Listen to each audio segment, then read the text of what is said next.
Hello, everyone, and welcome to another episode of the IoT for All Showcase series. I'm Ryan Chacon, and on today's episode, we're going to be talking about Onomondo's Soft SIM, what it is, how it works, the benefits, the tech behind it, all the good stuff there. With me today will be Henrik Agard, the CTO and co-founder of Onomondo, and they are a global cellular operator for the Internet of Things. Very interesting conversation we have for sure. I think you get a lot of value out of this. Before we get into it, we'd really appreciate it if you would give this video a thumbs up, subscribe to our channel if you've not done so already, and hit that bell icon so you get the latest episodes as soon as they are out. But other than that, let's get on to the episode. Welcome, Henrik. Thanks for taking time to chat with me today. Really appreciate it. Thank you, Ryan, and thank you for having me. Absolutely. So I know we have some really good topics to talk about today, but I wanted to start off by having you give a quick introduction about yourself and the company for our audience. Yeah, of course. So my name is Henrik Agard. I'm CTO and co-founder at Onomondo. And Onomondo, we are perceived as a connectivity provider, but what we really do is push a lot of software into connectivity that can remove a lot of barriers when you do IoT projects. Fantastic.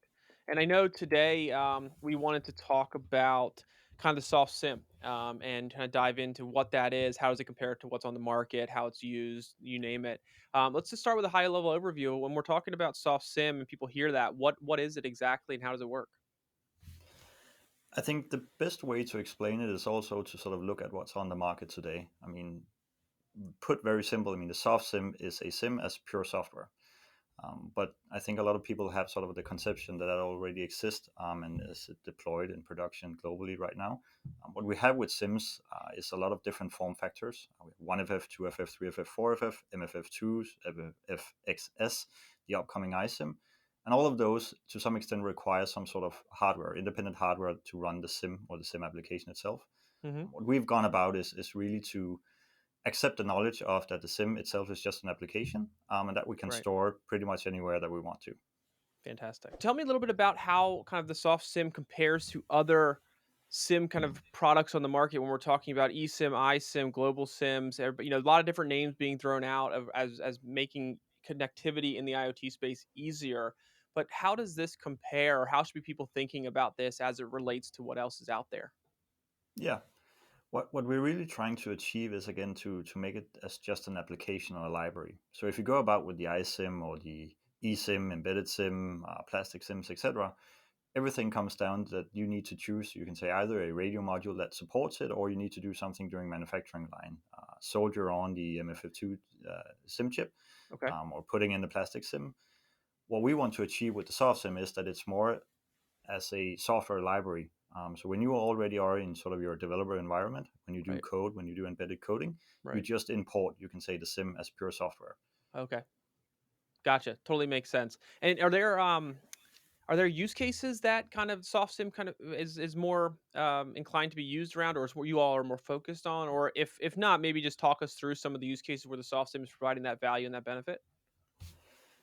I think that it's applicable to pretty much all use cases, but of course there are some that will benefit more than others, Okay. no doubt. And one of those can be within sort of very constrained devices, smart labeling and stuff like that, where you either have the form factor or the power budget of importance. And what people tend to forget is that when you have a physical SIM, the MFF2 or the plastic SIM is actually a small computer in itself, and it derives it uses the power budget or the battery when in idle mode and other stuff.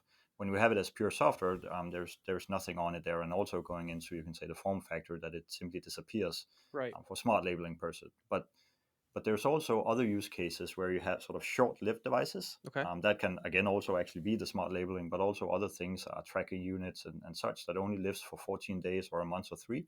Right. Where then again, as software, it just makes sense, instead of you need to have this disposable physical element that you put in every Mm. time you produce or manufacture a product. Right. Right. Right. Yeah, it's been interesting just kind of learning the evolution of where the sim has kind of come from and is now kind of going. What is if we're kind of looking out as this technology evolves, where does the soft sim kind of evolve to, or what other benefits does this kind of grow into as this becomes more and more adopted in your mind?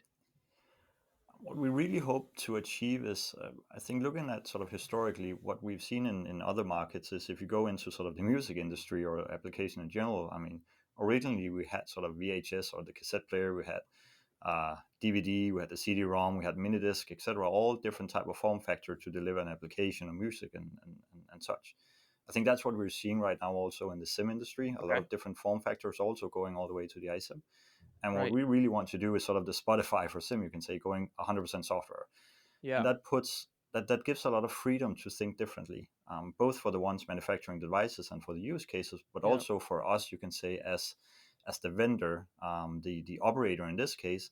We don't need to forecast together with our customers 4, 6, 12 weeks in advance on delivering Mm, SIM chips or something to the manufacturing line. You right. can just get it as you go. So it's a completely different logistics and manufacturing process and ease of deployment. That's the goal of what we're trying to achieve. No, that's fantastic. And it sounds like, and we've as I've talked to other member or other experts in the space about just the evolution of the connectivity and Sims and so forth. It just seems like it's going to enable so much more adoption and use cases to be plausible than was before when you're able to kind of handle it the way that you're talking about it now. Exactly, exactly. I think you hit the point there. Also. I mean, that is what we're trying to achieve. Yeah. You can say there are a lot of talk with sort of going forward on also the security aspect and everything. And what we've seen sort of in the IoT device market is that again the SIM today, both iSIM etc., is about having a independent microcontroller or processing power etc. to store that. Right. But that we already see exist on IoT devices, and that we Mm, simply want to reutilize. For us, you can say the SIM is just credentials to the network. The service that we provide comes from the software within the network. yeah. But it would be funny to think about if you had your Gmail or Facebook or Spotify or whatever, that you would need to have this physical element to access that. Right. The SIM itself, I think, in the telecom industry is very much what also defines that as telecom. And Okay. we want to move that into tech. And then SIM is one of those things that we want to remove by making it sort of pure software and think it differently. Absolutely. That's fantastic. So how does this then connect into, I saw on your website you guys have the network marketplace. How does that kind of play in? Because it sounds like it's obviously connected in some way. Definitely it is.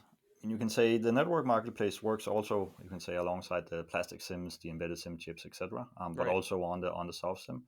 Okay.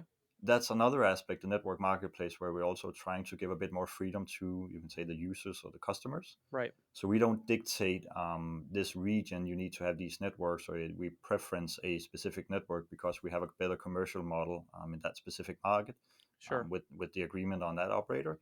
That we want to hand over to the customers or the users of our services because they know better themselves on what makes sense for their specific product line.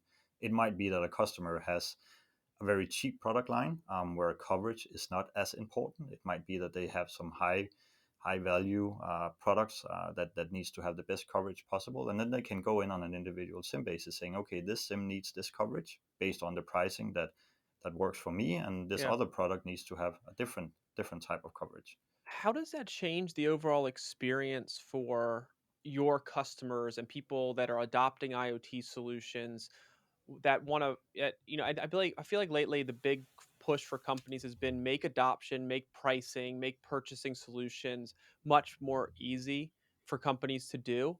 How does this kind of help contribute to that overall experience that those looking to just worry about does the solution work, does it solve my problem, getting to that point without having to kind of go through all the headaches of the different elements of the pricing, the relationships and the overall kind of build of what they're kind of deploying.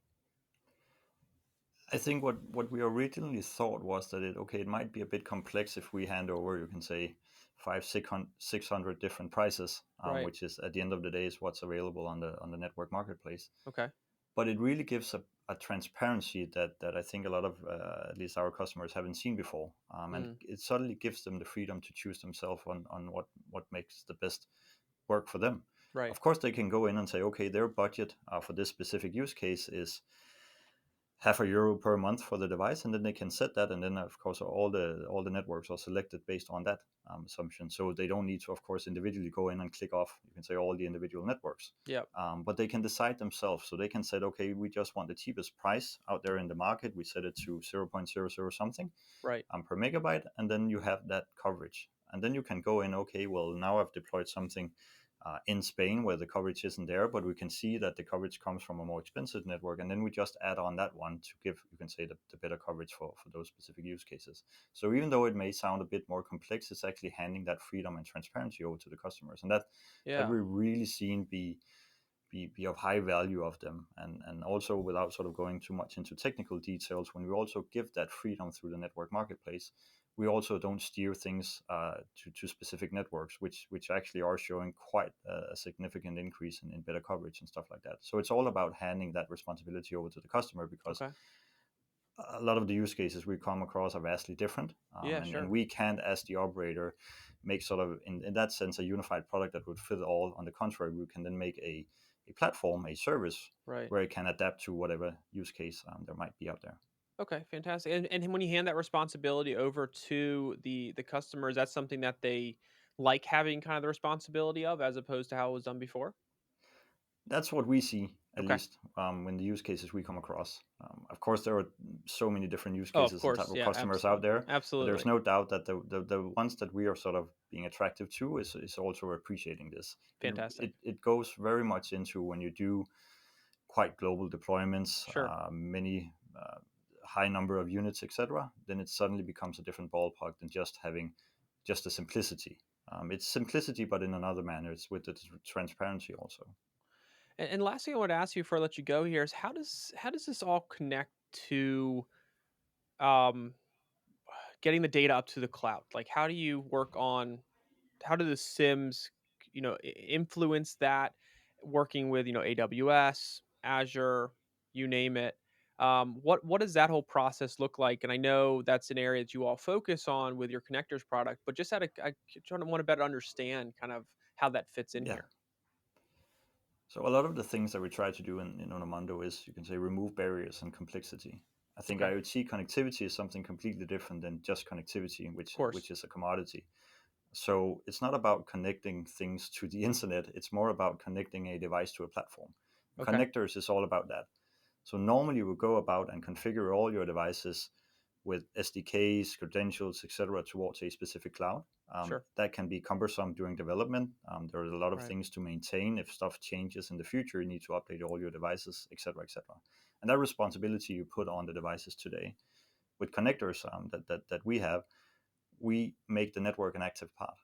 Okay. It's suddenly a different architecture to some extent. We make the network responsible for transmitting the data to the cloud that you have, so you Right. can make the devices simpler. Right. So also from a security perspective, the attack vectors, etc., towards, you can say, a customer's backend or IT infrastructure is Mm. simply not present on the device. It's not hidden or is secretly stored. It's simply not there. And then whatever the device does, we'll make sure end up in AWS IoT or Azure IoT or whatever cloud the customer might have. And we do all the provisioning and everything, so it becomes a plug and play solution for Right. interconnecting devices, IoT devices with IoT clouds. Fantastic. Now, this is all exciting stuff. For our audience out there who wants to learn more, follow up, kind of just understand how this may be an option, a solution for them to kind of bring into their solution, or if they have questions in general, what's the best way they can follow up and engage with you or the company and just overall? Of course, it's reaching out, Okay. but then also follow everything that we have from newsletter, mailing list to LinkedIn to everything. We really try to be proactive on announcing what we're doing and the stuff that we invent. Yep. But always, of course, reach out, and we love to have sort of the chat on everything that we try to do. Fantastic. Well, Henrik, thank you so much again for taking the time. This is great stuff you have going on there. Very excited to get this out to our audience, and really appreciate you being here. Thank you.